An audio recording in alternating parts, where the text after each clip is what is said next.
Your leader remains Dale Jarrett. Bobby Labonte now moves into second. Harry Gant is in third position. There you take a look at Greg Sachs, who will come back into the top 5. But Jarrett remains your leader. We'll be right back.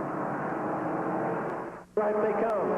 Right behind Earnhardt is the number 2 of L.D. Ottinger, a 2-time series champion who'd love to win this race. He's seen some lean years recently.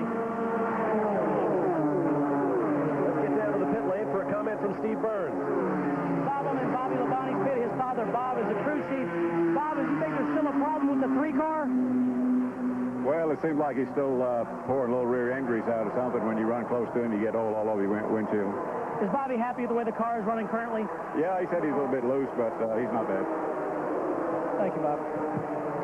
Yeah, a little bit loose is the way you want to run at Daytona, the drivers will tell you. Track that's been here since 1959, seen a lot of great races and a lot of racing miles. Down the short chute to the start-finish line they come once again. The bright green and yellow car is Greg Sachs, but he's got a lot of hardware in front of him. He just led his first lap at Daytona. He just got by him to start-finish line. Great job for the kid. Bobby Labonte. And in case you're confused by the lead changes, you are only scored as a lap leader at the start-finish line. You can pass and repass 6 times elsewhere on a racetrack when you want.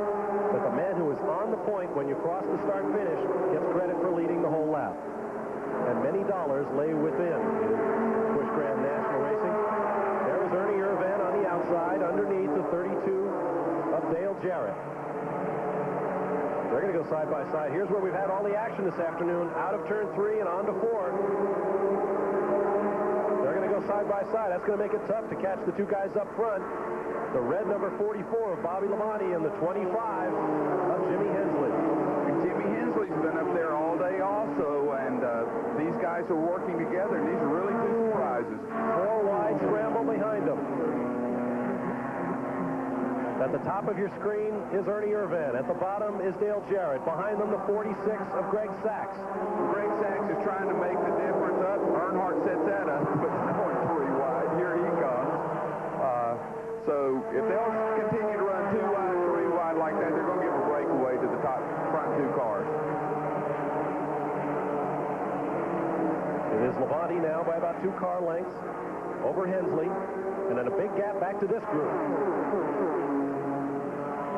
Dale Jarrett ekes out a slight lead over Ernie Irvan as they come down to the stripe again. It appears to me that everyone's lined up behind Ernie, so try to leave him out here. We talked to Ernie Irvan, and we asked him, since you're a world-class driver, do you have any advantage because you have more experience with drafting?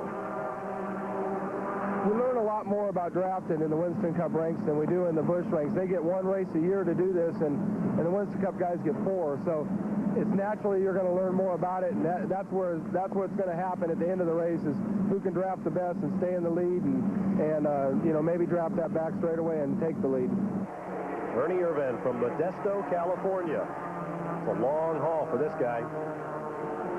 Behind him, one of the cars that suffered damage in the earlier crash. That's L.D. Ottinger's car, missing bodywork in the front left corner.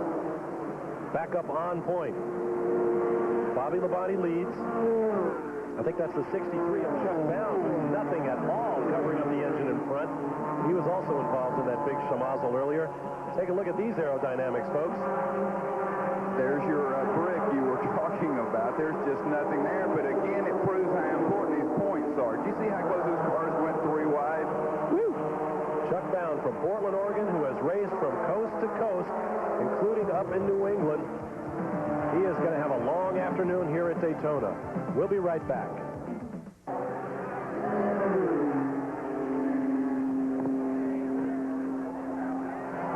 80 laps now in the books at the 32nd Goody's 300 at Daytona International Speedway. 40 laps remain of this great 2.5-mile super speedway. Your leader is Bobby Labonte, who may be playing this race just right in his first ever appearance. But behind him, all of those cars are running for position. Jimmy Hensley, Dale Jarrett, Dale Earnhardt with a masterful pit strategy and some good, hard North Carolina country stock car driving has come from a lap down. He runs 4th. Greg Sachs is 5th, followed by Harry Gant, Ernie Irvan, Elton Sawyer, Robert Presley, Joe Nemechek, L.D. Ottinger, Jeff Burton, and Dana Patterson.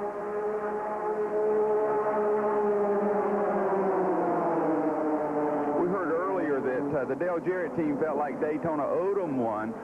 If you remember last year, Dale Jarrett was real close to winning this race. He had contact coming out of turn 4, lost it right at the end of the race, and I think that's what they're trying to say is, hey, we ran good all last year at this event, and they seem to be on the same kind of scale this year.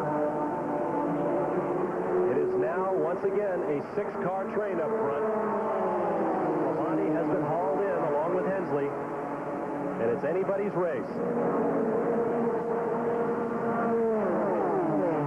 got to wonder about a guy in his first time in a 300-miler on these high banks. With all of that talent and all of those ponies behind him, he's just got to be squeezing the juice out of that steering wheel, I would imagine, even when your bloodlines do come through the Labonte family. Well, you can't explain it.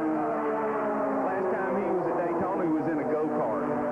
And now he comes out here running that good. Is he trying to say that it's not this tough to get around this place? This is one of the hardest racetracks in the country to get around at speed. And it just showing the boys got a lot of natural ability and a lot of coordination, a lot of good coaching, and a real good race car and motor program. 6 cars with a shot as the laps run down. 38 laps to go. There is young Bobby Labonte. He's better looking than Terry, I think. Jimmy Hensley in the 25 car with a few more miles under his belt. Right behind him, Dale Jarrett. Each of these cars has led at some point today. Dale Earnhardt in the 3-car in 4th position has also led, as has Greg Sachs in 5th and Harry Gant in 6th. I'd love to ask Neil Bonnet a question, thinking about Bobby Labonte here. Neil, the first time you ever came to Daytona, what did it feel like when you hit this place, and did you lead the race most of the way? I was very fortunate, just like Bobby Labonte's got Terry working with him. When I came down the first time, I had Bobby Allison working with me, and he said it's simple. You just go out there and hold the throttle wide open, but he didn't tell me about these turns on the end of the straightaway. The racetrack almost defies the fact that you can go around there, and once you master the fact that you can hold it wide open, then you just got about 40 guys you got to deal with beating and banging on all sides of it. And I did take the lead, but I also showed them how to turn the thing around backwards down the back straightaway, so I didn't pay a whole lot of attention the first time. Well, you've come along pretty good, and I'm proud of you. Well, Bobby's aiming a little bit straighter than I did the first time. We've got a pass for the lead as Dale Jarrett in the number 32 Nestle's Crunch Pontiac goes right underneath Bobby Labonte's Oldsmobile. Labonte may have wanted for that to happen. He wanted to follow in this field, and anybody who has seen a slingshot off of turn 4 at Daytona will tell you when you get down to the late laps, you don't want to be on point necessarily.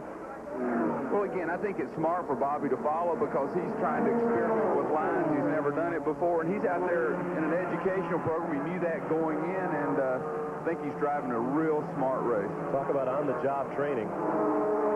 Dale Jarrett hoping to win his 2nd career Busch Grand National race. Dale, along with Tommy Houston, who is now out of this event, one of the drivers who had run every Busch Grand National race since the series was founded in 1982. Dale then got himself a Winston Cup ride and stepped away for a few events. Now he finds him back as a series regular.